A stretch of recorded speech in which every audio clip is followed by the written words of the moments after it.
Super star Rajinikanth மற்றும் நடிகர்களான விஷ்ணு விஷால், விக்ராந்த் இவங்க நடிப்பில் வெளியான லால் சலாம் திரைப்படம் தொடர்ந்து 2வது நாளாக அனைத்து தியேட்டர்களிலும் ரொம்பவும் சக்ஸஸ்ஃபுல்லாக ரன் ஆகிட்டு இருக்கு.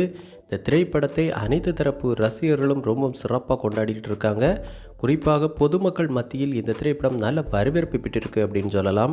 இந்த நிலையில் இந்த லால் சலாம் திரைப்படம் வெளியாகி மொத்தமாக இந்த 2 நாட்களில் உலகம் முழுவதுமாக எந்த அளவுக்கு பாக்ஸ் ஆஃபீஸ் வசூல் பெற்றிருக்கு அப்படிங்கிற முழு வசூல் ரிப்போர்ட் தற்போது இணையதளங்களில் வெளியாக ஆரம்பிச்சிருக்கு. அந்த வகையில் இந்த லால் சலாம் திரைப்படம் தமிழ்நாட்டில் மட்டுமே முதல் நாள் கிட்டத்தட்ட 10.2 கோடி வசூல் செய்திருந்துச்சு. உலகம் முழுவதுமாக முதல் நாள் பார்த்தோன்னா 25.4 கோடிக்கு மேலே வசூல் செய்திருந்துச்சு. 2வது நாளான இன்று இந்த லால் சலாம் திரைப்படம் இதுவரைக்கும் கிட்டத்தட்ட தமிழ்நாட்டில் மட்டுமே 15.6 கோடி வசூல் செய்திருக்கு. மேலும் மொத்தமாக இந்த 2 நாட்களும் சேர்த்து தமிழ்நாட்டில் மட்டுமே இந்த லால் சலாம் திரைப்படம் கிட்டத்தட்ட 25.8 கோடிக்கு மேலே வசூல் செய்திருக்கு. மேலும் உலகம் முழுவதுமாக மொத்தமாக இந்த 2 நாட்களில் இந்த லால் சலாம் திரைப்படம் கிட்டத்தட்ட 50 கோடிக்கு மேலே வசூல் செய்து ஒரு மிகப்பெரிய வசூல் சாதனை படைச்சிருக்கு அப்படிங்கிற முழு வசூல் விவரம் தற்போது இணையதளங்களில் வெளியாகி இருக்கு.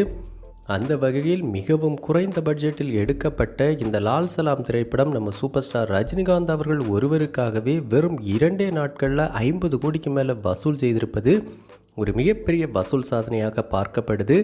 அந்த வகையில் வசூல் ரீதியாகவும் இந்த லால் சலாம் திரைப்படம் ஒரு மிகப்பெரிய வெற்றி திரைப்படமாக அமைஞ்சிருக்கு அப்படிங்கிற தகவல் தற்போது இணையதளங்களில் வெளியாகி இருக்கு. இப்படி பார்க்கும்போது நடிகர்கள் விஷ்ணு விஷால், விக்ராந்த் மற்றும் இயக்குனரான ஐஸ்வர்யா இவங்க எல்லாருக்குமே அவங்க சினிமா வாழ்க்கையில் அதிக வசூலை கொடுத்த திரைப்படமாக இந்த லால் சலாம் திரைப்படம் அமைஞ்சிருக்கு அப்படிங்கிற தகவல் வெளியாகி இருக்கு. இப்படி அனைவருக்குமே மிகப்பெரிய ஒரு வெற்றியை நம்ம சூப்பர் ஸ்டார் ரஜினிகாந்த் அவர்கள் இந்த லால் சலாம் திரைப்படத்தின் மூலமாக கொடுத்துருக்காங்க அப்படிங்கிறது முக்கியத்துவம் வாய்ந்ததாக கருதப்படுது. வெறும் கெஸ்ட் ரோல்லையே நடித்து நம்ம சூப்பர் ஸ்டார் ரஜினிகாந்த் அவருடைய இந்த திரைப்படம் 2 நாட்களில் 50 கோடிக்கு மேலே வசூல் செய்திருப்பது ஒரு மிகப்பெரிய சாதனையாகவும் பார்க்கப்படுது.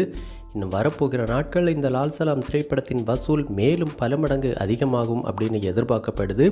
அந்த அளவுக்கு அனைத்து தரப்பு ரசிகர் மத்தியிலும் இந்த திரைப்படம் நல்ல வரவேற்பை பெற்று தியேட்டர்களில் ரொம்பவும் சக்ஸஸ்ஃபுல்லாக ரன் ஆகிட்டு இருக்கு. ஸோ இந்த லால் சலாம் திரைப்படத்தை நீங்கள் பார்த்துட்டீங்களா? இந்த படத்தில் நம்ம சூப்பர் ஸ்டார் ரஜினிகாந்த் அவருடைய நடிப்பு எப்படி இருந்துச்சு? இதுவரைக்கும் எத்தனை முறை இந்த திரைப்படத்தை நீங்கள் பார்த்துருக்கீங்க அப்படிங்கிற உங்களுடைய கருத்துக்களை நம்ம கமெண்ட் பாக்ஸில் கமெண்ட் பண்ணுங்கள்.